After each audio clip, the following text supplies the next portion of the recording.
Update.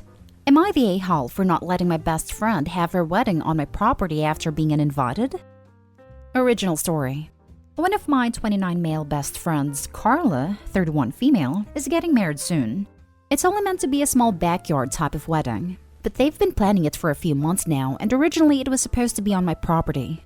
They wanted it because it's private, has lots of open space for the reception, a nice view, and the house could be used for them to get ready and stuff. Of course, I said yes, so she and her fiancé Rick were very happy. Thing is, Carla and I do have a history. We went on and off in college but decided to stay friends. Then I met my wife, got married, Carla met Rick, and now here they are. Now, my wife knows I went out with Carla back in college, and she didn't care. Carla still went to our wedding and everything. I never knew if Rick was told or not, as it's not my relationship, therefore not my business to say anything, so I never did. But Rick found out recently, and not in the best way. Not sure how, but from what I heard from friends is that one mutual friend told him, no idea why, that we used to date. Not only that, but apparently Carla said a couple years ago she was still in love with me when she was already dating Rick. Don't have actual confirmation if that's exactly what he was told. All Carla told me is that Rick was told about our past, and he's angry at her for never saying anything. It became quite a drama, and didn't hear from her over a month until now. She told me they're going to couples counseling and that the wedding is still on, but Rick requested that I not attend. It sucks, but I totally get why he wouldn't be comfortable. Then I ask the obvious question, where are they going to hold the wedding then? To my surprise, she said they still want it at our place. Rick said so too, and in my mind I'm going, he doesn't want the guy who dated his fiancée years ago at the wedding, but still wants the wedding at his house? My wife and I are expected to just not be at our home that weekend. So I told Carla no. They're going to have to find someplace else, since we're not going to simply leave our home to them for the weekend. Not only for safety reasons, but it just doesn't make sense. Rick doesn't want me around because he's not comfortable, but is comfortable enough to have their wedding at my house? They really want their wedding here though. And because of that, I've been bugged by not only her, but also Rick, and some friends who think I'm being a petty a-hole for not letting them have the wedding here anymore. Honestly, I don't think that I am. It just doesn't make sense at all to have to leave our own place for a wedding we're no longer welcome to, and leaving our home totally vulnerable. Still, being accused of sabotaging their wedding, and Rick believes, is the least I can do after everything. Am I the a-hole? Now for the top comments before reading the update. Rick doesn't want to get married anymore, but doesn't want to be the bad guy breaking up with his fiancée, so has put her in an impossible position so he can get the sympathy when they split. Not the a-hole. Damn, excellent insight. Rick is petty and passive-aggressive. And ridiculously insecure. Like she's marrying a dude, not her ex. Chill. Not the a-hole. What a weird request. Do you typically host wedding receptions on your property? He can go pay for a venue if he's going to act like that. If they even end up getting married. Only hosted a wedding once for my sister a couple years ago. It's stressful setting up and cleaning up after even with a crew. So that's why I'd only do it for people I'm close to. Just a thought. But if they keep pushing and harassing you, it's still very likely that if they decide to go through with it, they'll just turn up on your property day off or day before to set up, thinking you'll have no choice but to allow it. I'd tell them in no uncertain terms that if they do, you'll have authorities called and have them removed as they don't have permission to use your private property. Rick believes it's the least I can do after everything. Rick is sick if he thinks A, his fiancée never dated anyone before him, B, she didn't stay friends with old boyfriends, C, he can get someone's home as a wedding venue while not allowing the owners to attend the wedding. You are under no obligation to provide a free wedding venue to these people under these circumstances because you have not, in fact, done anything wrong. I pity Carl if she marries the guy. Not the a-hole. And now for the update.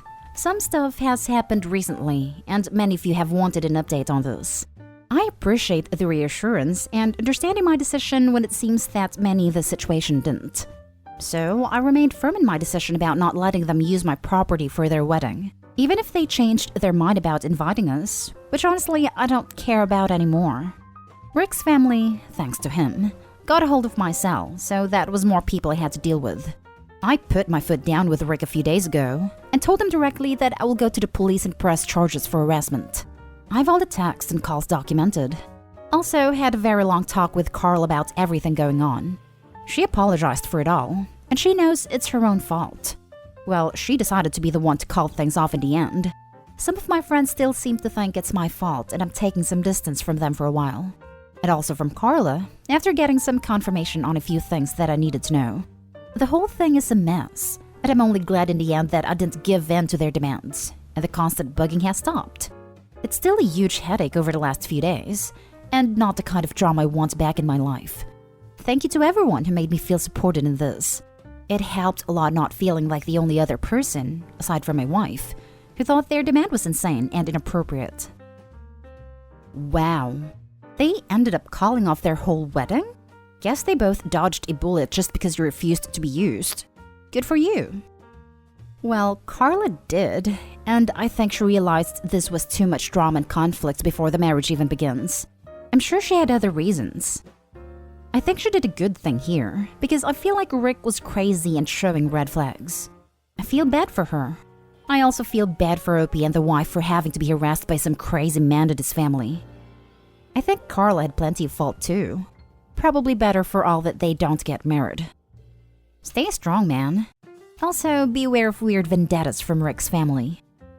So far, nothing in the last few days.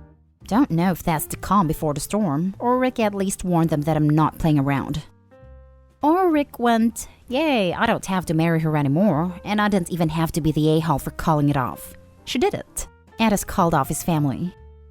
The harassment was still occurring from Rick and also his family even after Carl called things off. It just wasn't because of the wedding venue anymore. That only stopped after I threatened legal action. That whole situation sounded insane.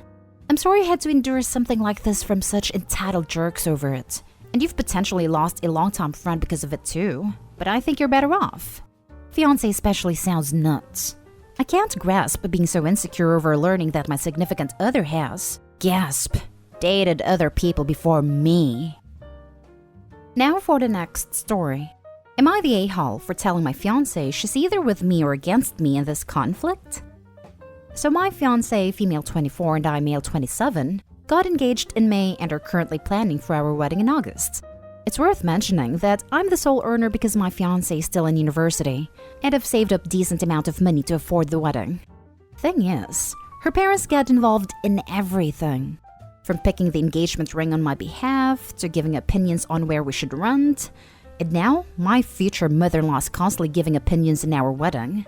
Future mother-in-law would follow up in everything we do. It'd make negative comments on things like the best man, the guest list, and food. She told my fiancé she didn't like who I picked to be my best man and wanted me to replace him after a big argument, but I said no. Though my fiancé said we should have just done it. Mother-in-law also wanted me to uninvite people I wanted at the wedding so she could add more guests on her side of the family. I said no to that too. Now to the current and biggest conflict between us. Mother-in-law called saying she didn't like the venue we picked, which is in our hometown. She wanted me to reconsider, but I said no since my fiancé liked it too. But my fiancé came to me yesterday to show me a venue her mom picked and already paid for, saying since she paid for it, then I should say yes this time. I was in shock and angry because not only did she not consult us, but the venue she picked is 3 towns away where my brother-in-law lives. I immediately thought about my disabled parents who cannot travel this distance for health reasons. Besides that, most of my family won't attend because of the distance, so I said absolutely not agreeing on this venue. My fiancé said she disagreed with me, and that I had no right to complain because her mom and dad paid a lot of money for this venue as a wedding gift and we should accept it. I calmly explained why I refused, and she kept saying I'm refusing on purpose because I hate her mom and I'm playing cat and mouse with her. I bluntly said her mom is indeed making this a game and told my fiancé she's either with me or against me on this issue. That she either backs me up or there won't be any more wedding planning. She got upset and started crying, asking what she's going to tell her mom and why I was making her choose between me and her parents. But I just feel like she's refusing to see why I don't want this specific venue. So what if her brother lives there? I've never been to that town, so having the wedding just because her mom paid for the venue is not okay. We haven't talked ever since that argument. My friend called me an ungrateful fool for turning away a free wedding venue over distance, but I can't help but feel future mother-in-law did it purposely. Now for the top comments. Not today, Hall, but this is a very good peek into your future. Your mother-in-law is going to do this all the time about everything, and it doesn't sound like your fiancé has the spine to stand up to her. You need to have a conversation with her about your partnership and her mother. If you're happy to deal with us for the rest of your life, then good luck with the wedding. But if you don't want her interfering with everything, imagine when she becomes a grandmother. Then you need to take pause and consider whether this is what you want forever. This, 100% this. If she runs your wedding, she will have input in your future homes, kids, and their upbringing, and anything you do. She will have an opinion and try to control it. If you accept this, she knows she's got you, and you'll be posting in just no mother-in-law for the rest of your marriage. Not today, Hall. All of this. Both of these posts. If your fiancé won't stand up to her mother, your future mother-in-law is going to be a third party in your relationship. This is a massive red flag. Not today, Hall. Not today, Hall. But the question you need to ask yourself is if this is a life you want to live. This isn't going away after the wedding. This is huge. Opie needs to realize that this is a peek into her family life and how she will deal with them in the upcoming years. Your fiancé knows you have disabled parents, and she's agreeing with her mother still. Opie, I would consider not marrying her right now. How long have you guys been dating? And it seems she is still hugely dependent on her parents. You guys might have a compatibility issue, and jumping into a marriage so fast might be setting up yourselves for failure/divorce, which could financially ruin you, especially since she is just a student. Not today, Hall. Run, Opie, run. Your parents not being able to make it to that venue should be a deal breaker for your future wife and her parents. The fact that it isn't shows you just how little they value you, your family, and friends. Think about how these plays with buying a home, having children, and raising children. Look how much your future monster-in-law is trying to micromanage your life now. How is it going to be with babies in the mix? Assuming that's your plan. If you're not planning on having kids, how is that going to go over with her? Last story is titled, Am I the a-hole for not being excited enough over my sister's pregnancy and saying no to planning the baby shower? Okay, so it's not that I, female 26, hate kids. I really don't. But you would think that if you spoke to my family. My parents and rest of my family are going insane over my sister Sophia's pregnancy. It's dominating every discussion and every family get-together. Won't lie, this has been getting to me. Like, I'm not saying it's not a blessing, but oh my god, I'm bored of talking about baby showers, baby names, clothes, etc. So I just kind of turn off when it comes up now. I'm trying to be polite, but it's especially upsetting because the father of my future nephew/niece is the guy I was, it might still be, I don't know anymore, really in love with. Luke was actually someone I dated first back in my final year of university. Luke is also from my home city too, but we hadn't met prior. We dated a good few months before I decided that we worked better as friends. This hurt, but I pushed through it and we got a good friendship out of it. So when we graduated, we both went back home and spent pretty much the entire summer at ours because he has a difficult relationship with his father. That's when Luke and Sophia got together. Yet, despite all this history between Luke and I, no one in my family seems to think this whole experience might be a little strange for me. I won't lie, when I saw him kissing my sister drunk at a party, I kinda thought, you prick. But it's okay. It won't last. Safe to say, it lasted. But whatever, you know. You have to get over stuff like this. And I am, but I'm not a fountain of enthusiasm over it either. The drama comes when my mom asked me if I could plan the baby shower. And I told her no, basically, because I personally disagree with them trying to hold one during a pandemic anyway. That I have a life outside of this whole thing and that I'm busy. I didn't say it, but it also feels weird for me to be so involved with my feelings being the mess that they are. I just told her she could do it if she wanted. It's her grandchild, and that makes more sense than me doing it.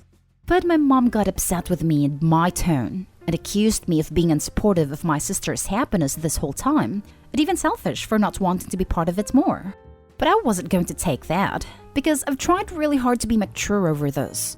So I told her she was being suffocating with it, Not everyone has to do everything she wants all the time, and basically told her off for making a drama out of nothing. But now she's upset with me, and I'm starting to feel bad. Am I the a-hole? This has nothing to do with your history with Luke. If you don't want to do the baby shower, don't do it. Your mom is being extremely entitled to think she can just give commands like that and commit emotional blackmail when people refuse.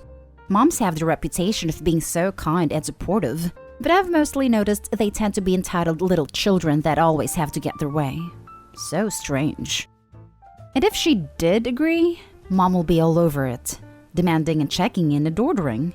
See what games you've planned, and then tell you must also plan to play this one and that one too. What? You don't have a 1C station? You must hate your sister. Plan one now and make sure you have glitter glue, not just Sharpies for decorating. And what cake did you order? That's not nearly big enough. And why just vanilla? You need to do a vanilla chocolate split cake to show you truly care, etc. Not today, Hall. Despite the fact your sister found it appropriate to get together with your ex, you just don't want to plan the baby shower, and that's fine. You have a job and a life outside of hers. Yours doesn't have to stop because she's having a baby. If it makes you uncomfortable, then end of story. No need to explain further. Not today, Hall. You've already been very mature in this situation. It is possible for you to be happy for your sister and still not want to get overly involved with the process. Good on you for standing up for yourself. Your mom sounds pretty pushy. Just let her know that you look forward to attending the baby shower as a guest and not a planner. There's no shame in some boundaries. How did they respond when you moved on to your sister? Did they offer you any empathy, support, understanding? They didn't, but it's my own fault, because I downplayed my feelings for him to them. Because it was kind of embarrassing to admit that I really liked him when he broke it off, and we were still seeing each other loads as friends. They offered sympathy at the time of the breakup, but I brushed it off. So they figured by the time he got with Sophia that all was well. They even joked over it a few times, which was so awkward for me. I just really suck at expressing myself, I think. I just kind of hoped they'd see through it.